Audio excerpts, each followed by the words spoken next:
Hello, everyone.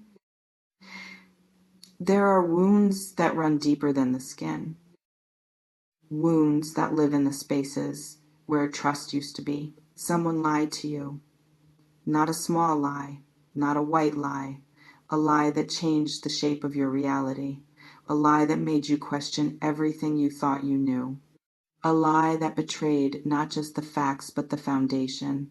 The sacred ground you thought you were standing on revealed itself as shifting sand. And now you carry that wound in how you trust, in how you open, and how you let people close enough to touch the tender places. But the wound is speaking. Beloved, the betrayal is teaching, and what's moving through the veils right now, what's stirring in the hidden chambers of justice and karma and divine reordering, you need to hear this. You need to know what the universe is currently orchestrating in the unseen. Welcome back. It's Anna. And tonight we walk through the shadowlands of betrayal and into the dawn of cosmic correction. We sit at the crossroads where human deception meets divine justice, where lies spoken in darkness are being dragged into the light, where those who betrayed you are discovering that nothing, absolutely nothing, escapes the eternal accounting. Let me part the veils and show you what breathes in this present moment. In the great tapestry of cause and effect, in the ancient law that governs all things seen and unseen, there exists a principle as old as time itself. What is done in shadow will be revealed in light. What is sown in deception will be harvested in consequence. What is taken through betrayal will be returned with interest. And the currency will be truth. The person who lied to you, who looked in your eyes and fed you falsehood, who built elaborate constructions to hide what was real, they are not free. They have never been free. Deception is its own prison, and the bars are closing tighter with each passing moon. Some souls walk through the world believing they escaped consequence. They got away with it. They lied, and the lie held. They betrayed, and the betrayed didn't destroy them. They moved on while you stayed wounded, and they tell themselves this means they won. But in the cosmic courtroom, where all debts are eventually settled, where all accounts are finally balanced, there is no getting away. There is only the space between the action and the return. And that space, it's collapsing, it's narrowing, it's coming to its inevitable close. You might feel this in your bones without knowing why, a sense that something is shifting, that the scales are tilting, that the universe is moving pieces on a board you can't see but can somehow sense, that justice, real justice, is stirring from its long sleep. Let me speak into the nature of lies and their unraveling, as witnessed by the ancient ones who see all things. This reflection invites you to consider, can you feel the tremor of truth beginning to break through constructed facades? Lies are living things. They require constant feeding, constant maintenance, constant energy to keep them from collapsing under their own weight. The person who betrayed you has been carrying this burden every day since the betrayal. Every conversation a potential landmine, every new person a risk of exposure, every quiet moment a confrontation with what they've done. In the sacred understanding of consciousness and guilt, we know that the human soul cannot indefinitely sustain falsehood without cost. The lie eats from the inside. It corrupts sleep. It poisons peace. It creates a shadow self that must always be maintained. And maintaining is exhausting beyond measure. It's possible this person is currently experiencing exactly this internal erosion. They thought the lie would bring them freedom. Instead, it brought them a different kind of prison. They thought betrayal would get them what they wanted, Instead, it got them a life built on foundation that cannot hold. Some souls crack under this pressure slowly. The facade develops fissures. The story starts contradicting itself. The energy required to maintain the deception becomes unsustainable. And people around them begin to notice, begin to question, begin to see through what was once opaque. You might be approaching exactly that moment of collective seeing where the lie that was believed is starting to be doubted, where people who defended the deceiver are starting to wonder, where the carefully constructed narrative is beginning to unravel thread by thread. And when it unravels, when truth finally breaks through the walls of deception, the revelation will be complete.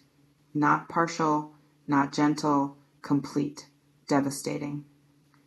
The kind of exposure that changes everything in an instant. This reflection invites you to consider, have you noticed any cracks appearing in the story you were told? Let me illuminate what's currently alive in the realm of cosmic justice. There are forces beyond human seeing that govern the movement of truth and consequence.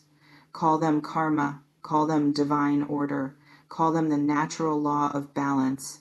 The name matters less than the reality. What is taken unjustly will be restored. What is done in darkness will be brought to light. What is broken through betrayal will be mended through revelation. In the mystical understanding of how energy moves through time and space, every lie creates a disturbance in the field. Every betrayal sends ripples through the invisible web that connects all things. And these ripples, they return, always, without exception. Sometimes quickly, sometimes slowly, but always inevitably. It's possible those ripples are returning right now, gathering force, accelerating toward the one who sent them out, carrying with them the exact frequency of what was given, deception returning as exposure, betrayal returning as isolation, lies returning as public truth-telling that cannot be stopped. Some betrayers feel this approach like animals feel earthquakes before they strike, a nervousness they can't name, an anxiety that has no clear source, a sense that something is coming even though nothing visible has changed yet. Their soul knows even if their mind hasn't caught up. You might be witnessing exactly these signs in this person's energy.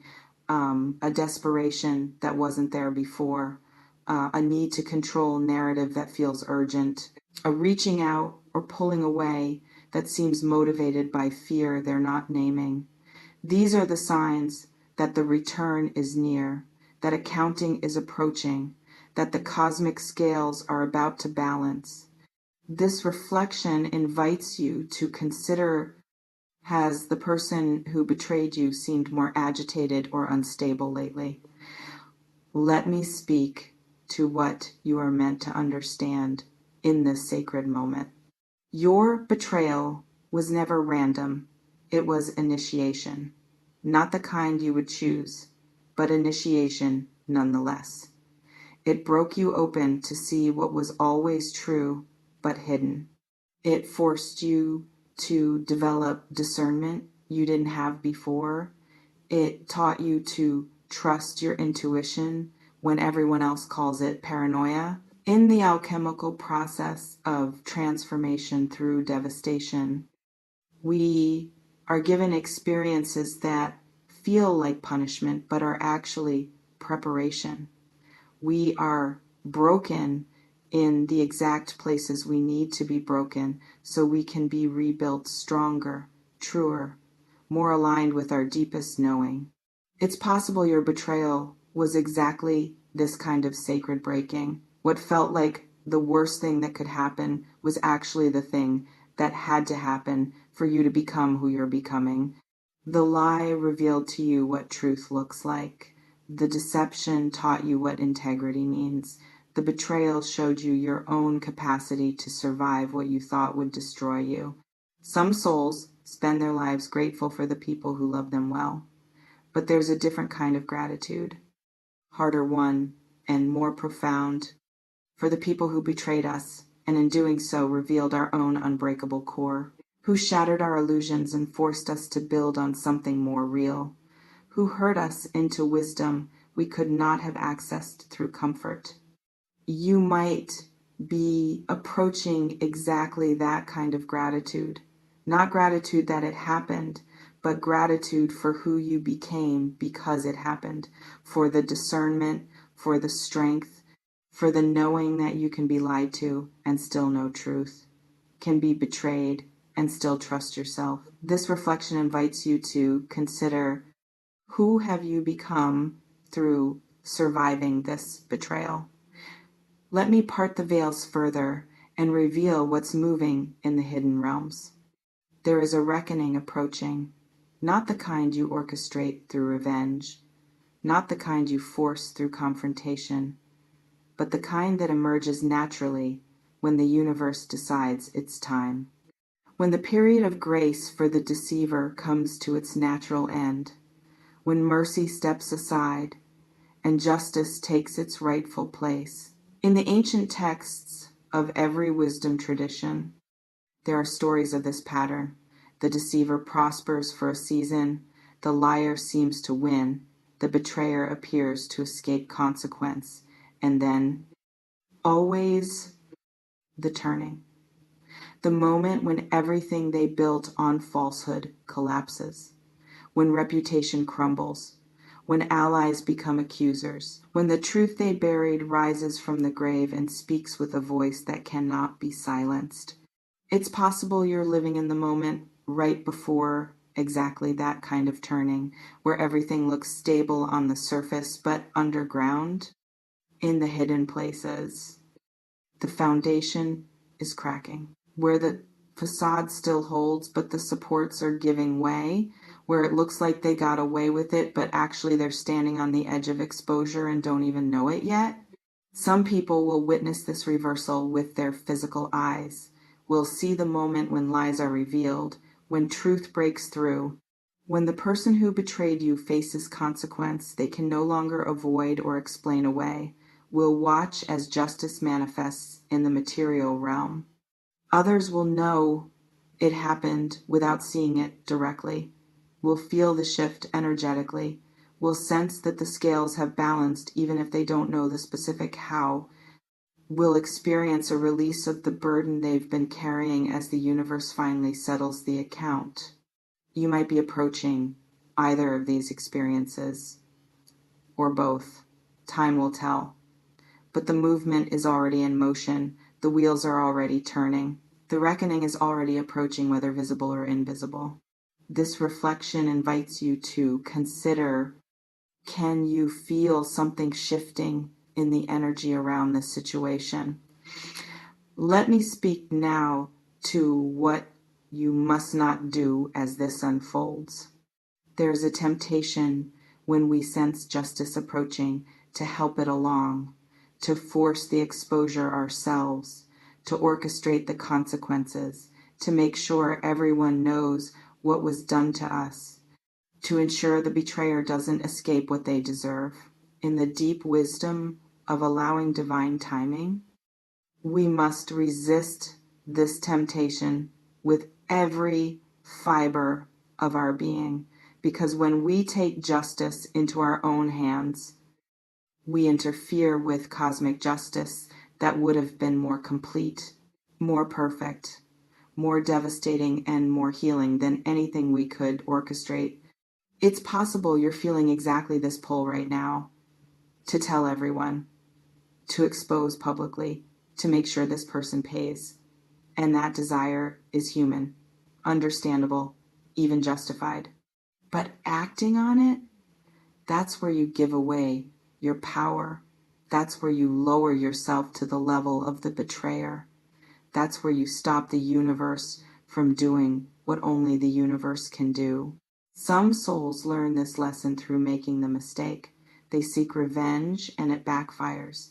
They try to expose and end up looking bitter. They force justice and end up creating more pain for themselves than for the person who hurt them. You don't have to learn it that way. You can learn it through trust, through surrender, through faith that what needs to be revealed will be revealed in perfect timing by forces far more powerful than your human need for revenge. This reflection invites you to consider, can you release the need to orchestrate justice and trust cosmic forces to deliver it?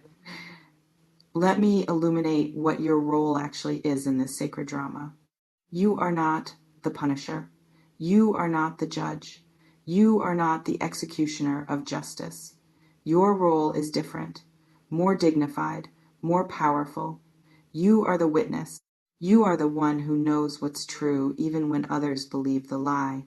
You are the keeper of your own reality, regardless of what narratives others construct. In the holy work of maintaining your truth, you simply stand firm in what you know. You don't argue, you don't convince, you don't prove, you simply know. And that knowing creates a field of truth that eventually, inevitably, draws corresponding truth from the external world. It's possible your steadiness in your own knowing is actually part of what's creating the approaching revelation. Your refusal to be gaslit into questioning your reality, your choice to trust yourself even when everyone else believed the lie. Your silent holding of truth created energetic pressure that the universe is now responding to. Some people's greatest power is not in what they do, but in what they refuse to do. Refuse to pretend, refuse to forget, refuse to let lies become normalized, refuse to question their own perception just because others can't see what they see. You might be exactly that kind of powerful, standing in your truth so completely that reality has no choice but to eventually conform to it, holding your knowing so steadily that the universe must eventually make the invisible visible. This reflection invites you to consider, what if your unwavering knowing is what's calling forth the revelation? Let me close by speaking to what waits on the other side of this reckoning. When truth finally emerges, when lies are exposed, when betrayal is revealed to all who were deceived, you will experience something profound. Not just vindication, not just satisfaction, but a deep cellular release of burden you didn't know you were still carrying. In the sacred exhale of justice received, we finally let go of the need to prove ourselves, to defend our reality, to make others see what we saw. We are released from the prison of being the only one who knows from the loneliness of truth in a world of lies. You will breathe differently when this happens, sleep differently, move through the world differently. The weight you've been carrying without fully noticing it will lift, and you'll remember what it feels like to be light. May this truth find you ready. May this justice find you healed. May this reckoning restore what betrayal stole. The wheels are turning. The scales are balancing. The truth is rising. Someone who lied and betrayed you, they're about to discover that deception has a price. What's coming in? Divine justice, cosmic correction, the inevitable return of what was sent out in darkness, now arriving in light that cannot be hidden from. Not through your effort, not through your revenge, through the ancient law that governs all things. Trust this. Trust that the universe sees. Trust that nothing is forgotten in the great accounting. Trust that those who betrayed you are about to meet the consequences they've been running from. Your role? Stand in your truth. Hold your knowing. Watch as reality rearranges itself to match what you knew all along. The reckoning approaches. Justice awakens. Truth rises. Be still and witness the turning of the great wheel.